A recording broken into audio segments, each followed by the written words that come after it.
Good morning, second graders, and happy Friday. Today, for our read aloud, we read The Last Christmas Tree. It's written by Kresendky and illustrated by Pascal Campion.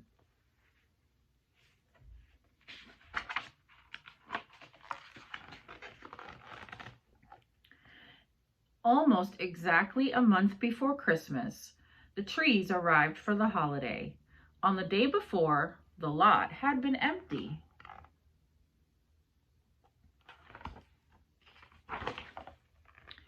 Now it was full to bursting. The difference was almost like magic. There were balsam firs, spruces, and pines, all lined up neatly at a slight tilt.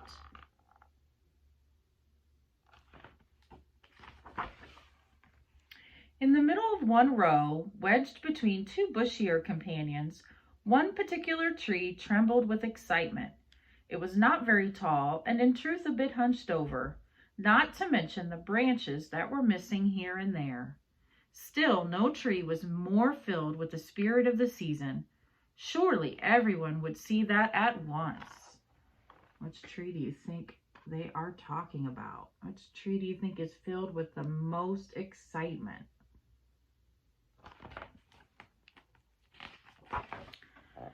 The little tree could hardly wait to get picked. What a moment that would be!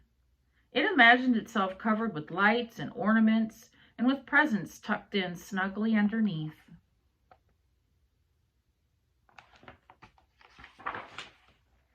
The other trees didn't seem to care about who picked them or how long it took, but the little tree kept its hopes high. It wanted someone special, someone who was excited about Christmas as it was.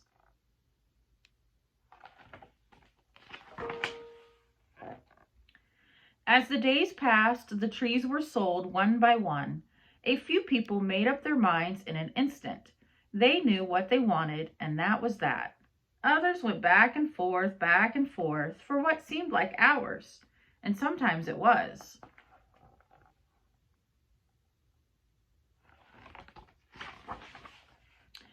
One family pulled out the little tree for a closer look, but they were laughing meanly and shaking their heads the whole time. The little tree was secretly glad when they left it behind.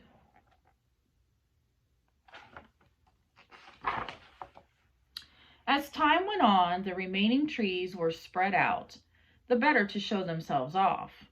No longer hemmed in, the little tree tried to stand up straight and puff itself out as much as possible, but nobody seemed to notice.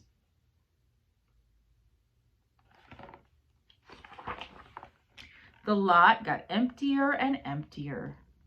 The few unsold trees found their prices marked down again and again and again.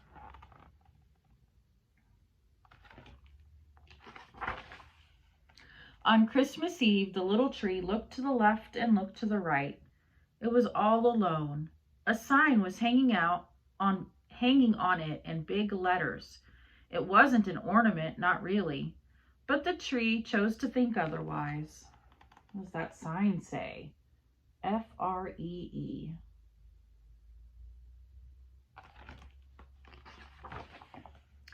The night was cold and clear, and the little tree got rather sleepy.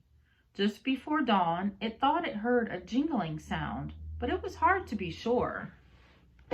Jingle, jingle, jingle, jingle, jingle, jingle, free. Jingle, jingle, jingle.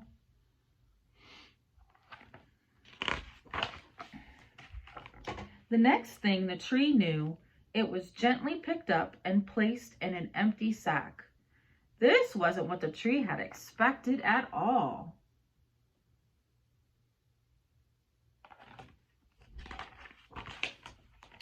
Then the earth fell away.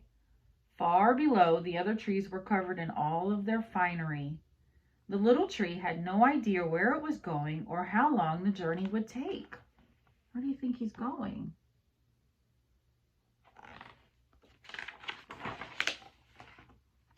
But when it arrived at last,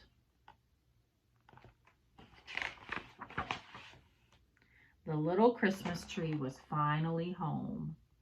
Where do you think his new home is? There's some clues in the picture. I think the stockings are the initials of all the reindeer. Dasher, Donner, Prancer, Vixen, Comet, Cupid, Donner, and Blitzen. What do you think? Do you think he's going to be happy in his new home? I think so.